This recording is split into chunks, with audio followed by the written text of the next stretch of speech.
In fact, some of your teachers will facilitate what's called spiritual bypassing.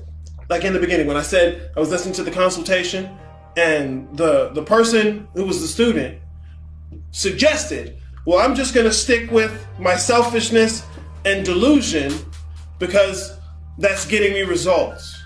That's called spiritual bypassing. The spiritual work is supposed to help you not be selfish and delusional. But when you use spirituality to facilitate being selfish and delusional, that's called spiritual bypassing.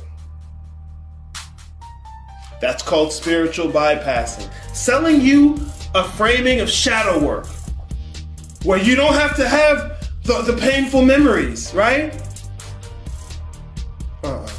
Spiritual bypassing.